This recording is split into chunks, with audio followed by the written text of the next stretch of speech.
and write it too. Read and write it too. CLR प्रस्तुत करत आहे we learn English lesson 56.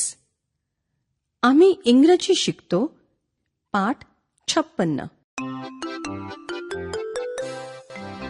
मित्रमैत्रिणींनो, गेल्या पाठात राजू आणि शबाना राजूच्या आजोबांच्या घरी दिवाळीची तयारी करत होते. मध्येच मोत्या आला आणि शबानाची चप्पल हरवली. सगळ्यांना वाटलं मोत्यानेच नेली असेल चप्पल. बरं, आता दुसऱ्या दिवशी काय होतं ते ऐकूया.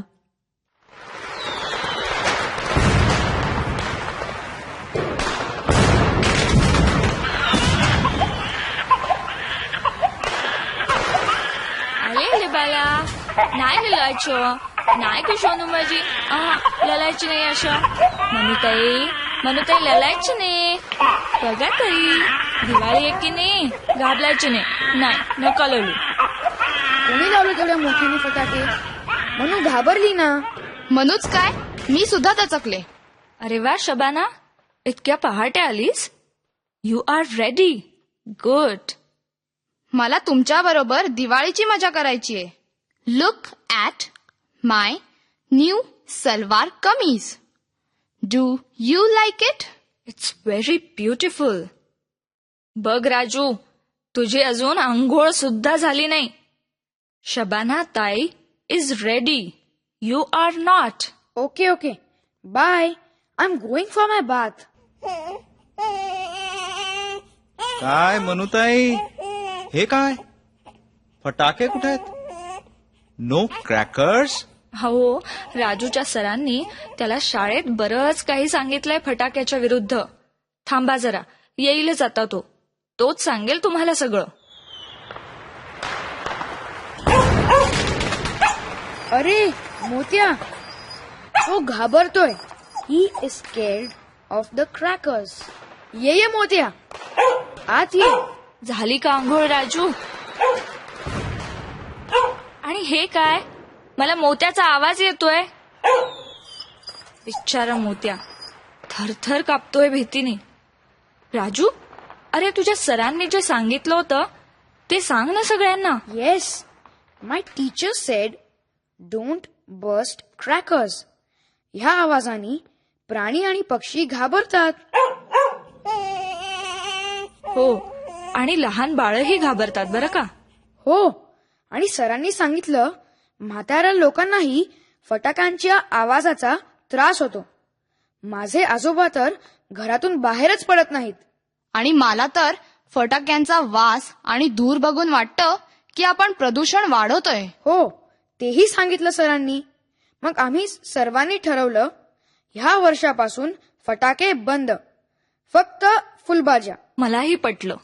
पण त्या आकाशकंदील, रांगोळी, फुलबाजा कसं छान वाटतं. आणि खाऊ दिवाळीचा फराळ. Yes, of course. Come on, let's eat. Delicious. Where did you get these laddus? Abba, Raju's mother made the laddus. Yes, I know. मी उगीचच चिडवत होतो. I know she makes very good laddus. Yes, in our house in Mumbai, she always makes laddus. Abba, when will you take me to their house? We will go there in December. मोत्या, ओ अजून इथेच आहे तो. हा बघ इथे cot खाली. Raju, why are you looking behind the door? मोत्या is under the cot. पण दारामागे एक गंमत सापडली आहे मला. What is it? What can you see behind the door? ओळख पाहू शबानाताई. I can see something pink. You lost it yesterday. You wear it on your feet. माझी चप्पल दे मला. दारामागे होती आणि मला वाटलं मोत्यानंच पळवली. अरे रे, मी किती चिडले होते मोत्यावर. आय एम सॉरी मोत्या. You did not take my slipper. मोत्या, ये इकडे. Good dog.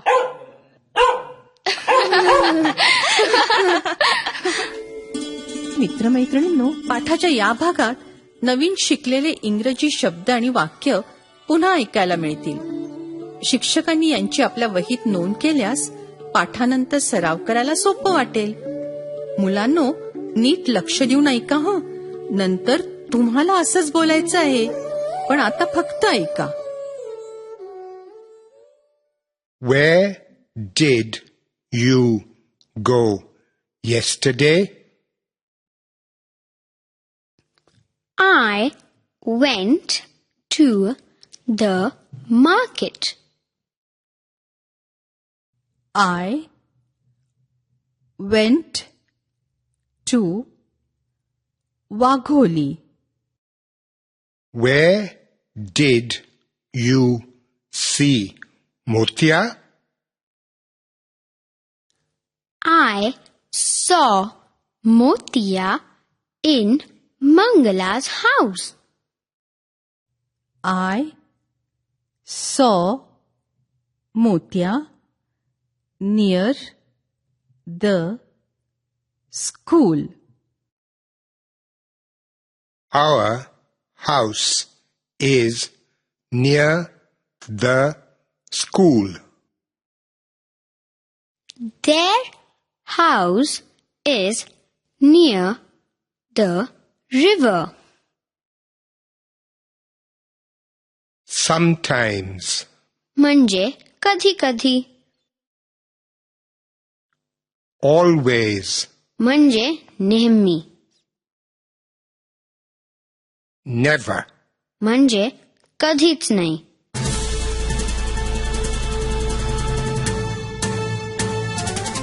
मित्रमैत्रिणींनो, पाठाच्या या भागात मी सांगीन त्याप्रमाणे तुम्ही बोलायचंय हो. तुमचे टीचर तुम्हाला मदत करतीलच. तुम्ही जरी शाळेत नसाल तरीही माझ्या सूचनांप्रमाणे बोला बरं का.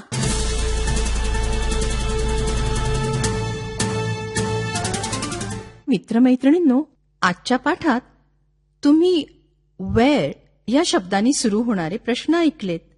वेअर म्हणजे कुठे. आठवतंय ना? Wear did you go last Sunday म्हणजे गेल्या रविवारी तू कुठे गेली होतीस किंवा गेला होतास. तुम्ही सगळे माझ्या मागे हाच प्रश्न म्हणा. Wear did you go last Sunday.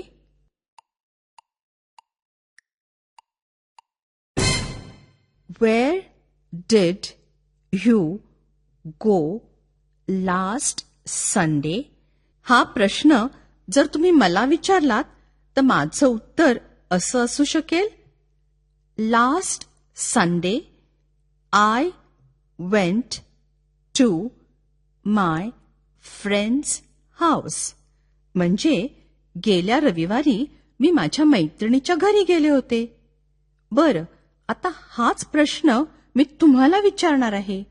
तुम्ही इंग्रजीत उत्तर द्यायचंय हं. उत्तर असं असेल. Last Sunday I went to Mumbai किंवा last Sunday I went to the bus stand. काहीही असू शकेल. घंटा वाजली की टीचर एका मुलाला उभं करतील. तयार? Wear did you go last Sunday?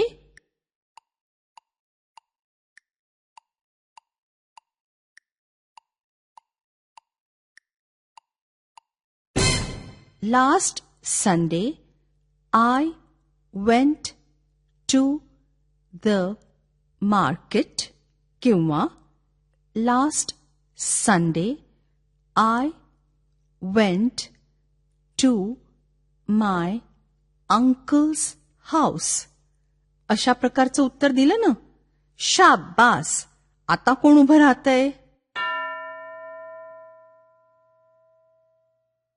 तू सांग. Where did you go last Sunday?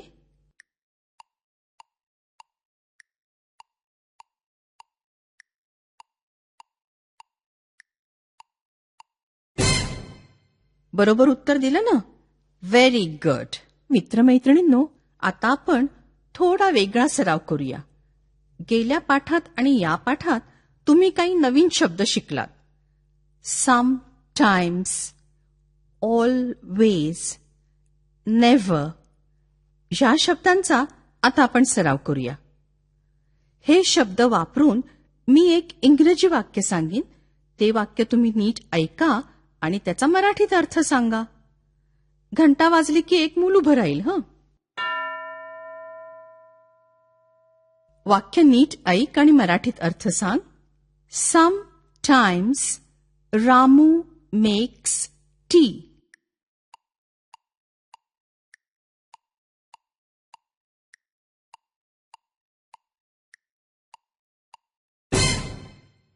Ramu कधी कधी चहा करतो असंच म्हणालास ना? गुड. आता दुसरं मूल.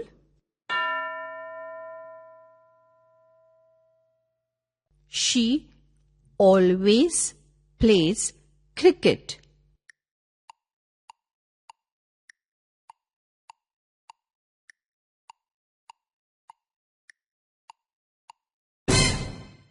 ती नेहमी क्रिकेट खेळते. गुड.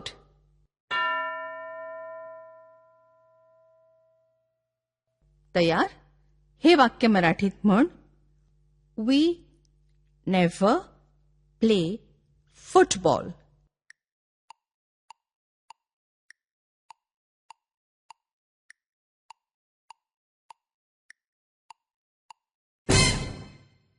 आम्ही कधीच फुटबॉल खेळत नाही. बरोबर. आता दुसरं कोणीतरी. हे वाक्य मराठीत म्हण. आवर स्कूल इज क्लीन.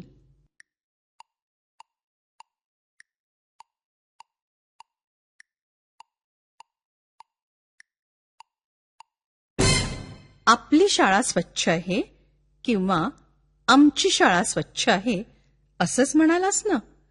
दोन्हीही वाक्य बरोबर आहेत. गुड. आता हे वाक्य मराठीत म्हण.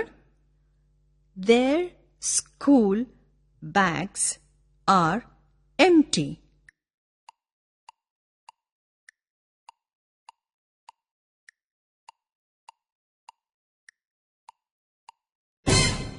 त्यांची दप्तरं रिकामी आहेत. देअर कप्स आर फुल.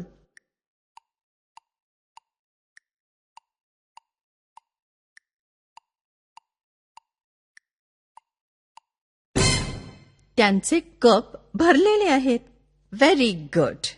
आता पुढची 15 मिनिटं टीचर सराव घेतील.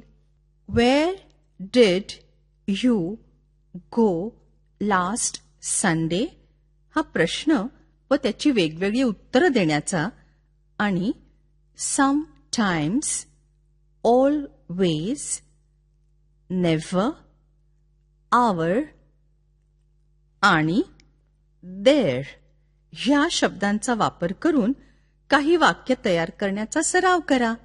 आपण भेटूया पुढच्या पाठाच्या वेळी.